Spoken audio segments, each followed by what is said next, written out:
Yes, ni Menya Vuba TV aho tudahwema kubagezaho ibiganiro bigiye bitandukanye. Tuguma dushimira mwebwe mwese mukomeje gukurikirana ibiganiro byacu. Inkuru rero ziri kuvugwa cyangwa se amakuru abagiye agezweho haba ku binyamakuru bitandukanye n'ifungwa ry'amashuri agiye atandukanye, aho Christian University of Rwanda yambuwe uburenganzira bwo gukora. Ubu rero tukaba tugiye kurebera hamwe irindi shuri naryo ryambuwe cyangwa se ryafunzwe bidasubirwaho. Ni Menya Vuba TV, niba utarakora subscribe, kora subscribe, ukore no kunzogera iri ku ruhande kugira ngo utazajya umucikwa n'ibyiza byinshi tukugezaho. Indangaburezi College of Education nayo yafunzwe, izindi kaminuza nazo zigenga zaburiwe. Minisiteri y'Uburezi Dr. Uwamariya Valentine yatangaje ko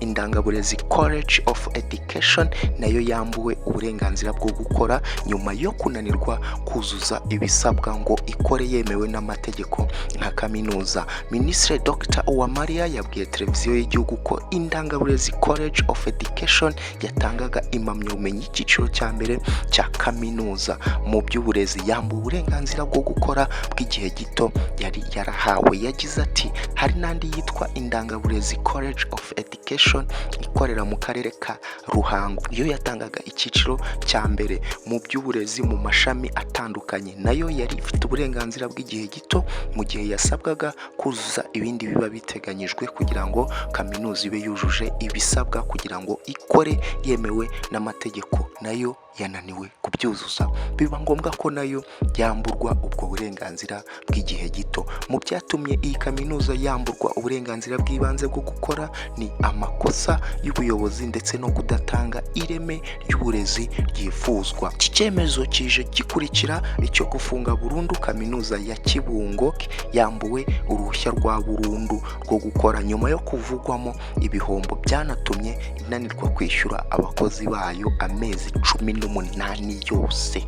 Mu itangazo ryo kuri wa kabiri tariki ya 30 Kamena 2020 ryashyizweho umukono na Minisitiri w'Uburezi Dr. Uwamariya Valentine rivuga ko mu gufunga iyi kaminuza hashingiwe ku bugenzuzi bwakozwe n'inama nkuru y'amashuri makuru na za kaminuza n'izindi nama zakurikiyeho zahuje ubuyobozi bw'iyi kaminuza na Minedike zijyanye no kudatanga uburezi bufite ireme. Minisitiri y'Uburezi yanambuye Christian of University of Rwanda uburenganzira bwo gukora bw'igihe gito yari yarahawe nyuma y'isesengura ryagaragaje ko yabaswe n'urusobe rw'ibibazo bigira ingaruka ku ireme ry'imyigishirize yayo, na Dr. Pierre Damien Habumuremyi wayishinze arafunze. Minisitiri Dr. Uwamariya yaburiye abayobozi ba kaminuza zigenga zifite ibibazo, avuga ko amagenzura akomeje kandi ibyo bibazo byose bigomba gukemuka mbere y'uko kaminuza n'andi mashuri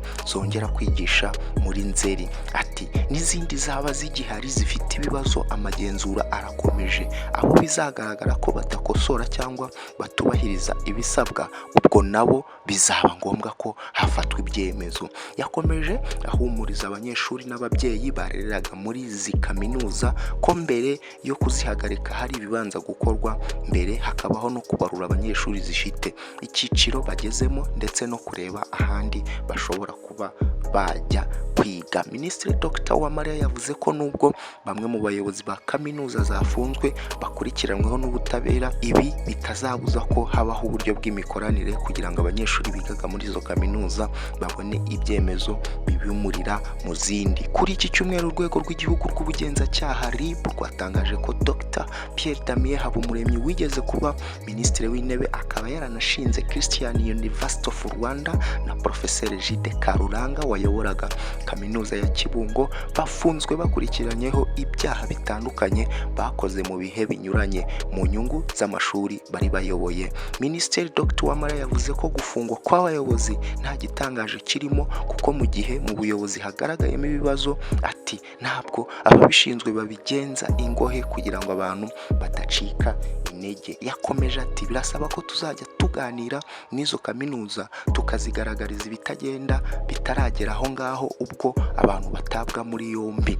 Ubundi abantu bagiye bakemura ibibazo hakiri kare, ntabwo byakageze hariya. Muri kaminuza yafunzwe n'izambuwe uburenganzira bwo gukora hamaze iminsi havuga ibibazo byinshi. Muri UNIC hari abanyeshuri bari kurangiza muri 2019 barenga 50 bahagaritswe bitewe n'uko batari bujuje ibisabwa. Hashyirwa mu majwi ubuyobozi bwa kaminuza bubakira kandi bubibona ko batujuje ibisabwa.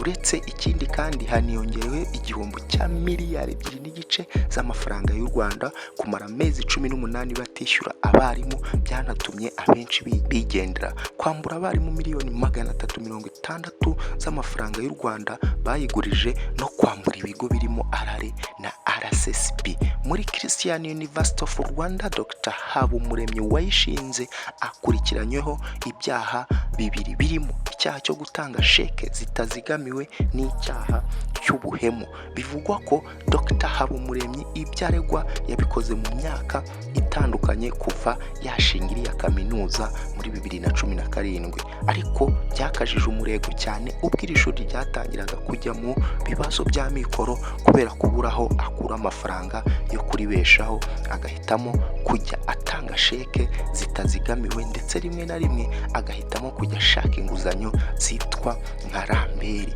Hashize igihe kinini havugwa ibibazo muri kaminuza aho abarimu bayo n'abandi bakozi bamaze igihe kinini badahembwa. Indi nkuru nziza ihari rero nuko kontineri zo mu Rwanda zari zaraheze ku cyambu cya Dar es Salaam zarekuwe. Kontineri z'abatumiza ibicuruzwa mu mahanga bo mu Rwanda zari zaraheze ku cyambu cya Dar es Salaam muri Tanzania zemerewe kuhava nyuma yuko ubuyobozi bw'icyambu bwemewe gukura amafaranga yishyuzwa y'ububiko n'ibihano kubera kuhamara igihe kinini kirenze icyateganyijwe. Kuva mu mpera z'umwaka ushize mu Bushinwa ahaturuka ibicuruzwa byinshi byo mu Rwanda hadutse icyorezo cya coronavirus, bituma ibikorwa hafi ya byose bifungwa, harimo n'abohereza bakanakurikirana ibicuruzwa. Urugaga rw'abikorera mu Rwanda PSF rutangaza ko muri icyo gihe hari kontineri zari zaraturutseyo zagera ku byambu ntizibashe kuhava kuko abohereje ibicuruzwa bo mu Bushinwa nta handi batinze kohereza impapuro zizifashishwa muri gasutamo ngo ibicuruzwa bibashe gukomeza urugendo. Ikindi kibazo cyabayemo nuko ibicuruzwa byageze ku byambu abanyarwanda barinjiye muri guma mu rugo kubera coronavirus, ubucuruzi bwahagarara ntibabashe gukora ngo babone amafaranga yo gukura ibicuruzwa ku byambo.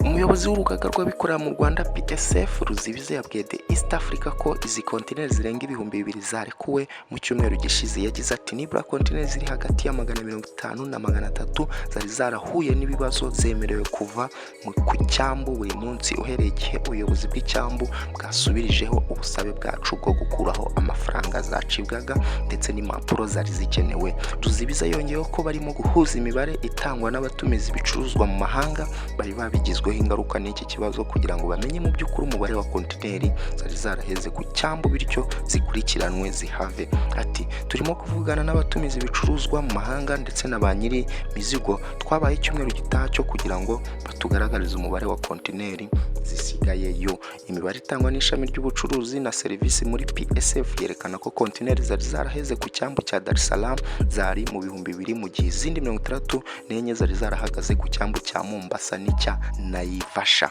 Izi kontineri zirekuwe mu gihe hari mu ngenye ko zishobora guterwa cyamunara kuko usanga amafaranga yishyuzwa y'ububiko gasutamo n'ibihano amaze kuba menshi kuruta agaciro k'ibicuruzwa. Inzego zishinzwe ibyambu muri Tanzania na Kenya zashakaga kuzarekura iyo mizigo ariko amafaranga yose asabwa yishyuwe uko yakabaye. Mu gihe urugaga rw'abikorera mu Rwanda rwakomeje gusaba ko abacuruzi boroherezwa. Kuwa 22 Kamena 2020 umuyobozi wa PSF Stephen Ruzibiza yandikiye ubuyobozi bw'ikigo gishinzwe ibyambu muri Kenya ndetse n'ubw'ikigo gishinzwe ibyambu muri Tanzania asaba ko hakurwaho biriya bihano. Ruzibiza yagaragaje ko abatumiza ibintu mu mahanga bakomeje kugorwa n'inzitizi z'icyorezo cya coronavirus, aho bahuye n'ikibazo cyo gutinda kubona impapuro ziturutse ku batanga ibicuruzwa, amabwiriza mashya ku mipaka ndetse n'imyigaragambyo y'abashoferi yabereye ahitwa Benako na Malawi. Yakomeje asaba ko hakurwaho ibihano n'amafaranga by'aho kontineri zibitse,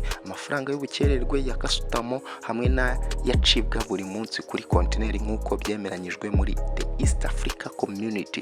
Ikigo gishinzwe imisoro n'amahoro mu Rwanda RRA nacyo cyandikiye ibigo bishinzwe imisoro n'amahoro bya Tanzania na Kenya gisaba ko abacuruzi b'abanyarwanda bakurirwaho ibihano nk'uko byemeranyijwe mu bufatanye mu bucuruzi bwa The East African Community. RRA yavugaga ko ibihano atari ngombwa kuko abantu bahuye n'ibibazo by'icyorezo cyagwiriye isi, ikibutsa ko abanyarwanda basanzwe bakorana neza, bityo uyu munsi atari bwo bakwiye kubafatirana mu byago ngo babace ibihano. Ngaho rero nguko biba bigiye bimeze. Inkuru twavuzeho ni ifungwa ry'amashuri agiye atandukanye, ni ndi nkuru nziza y'uko kontineri z'abacuruzi nazo zarekuwe. Nimenya Vuba TV rero, niba utarakora subscribe, kora subscribe, kore no kunzogera iri ku ruhande kugira ngo utazajya umucikwa n'ibiganiro bigiye bitandukanye. Muhorana na Bukarifu ubagezaho ibintu bigiye bitandukanye kandi nguma mbifuriza imigisha myinshi. Reka rero tubonane ubutaha.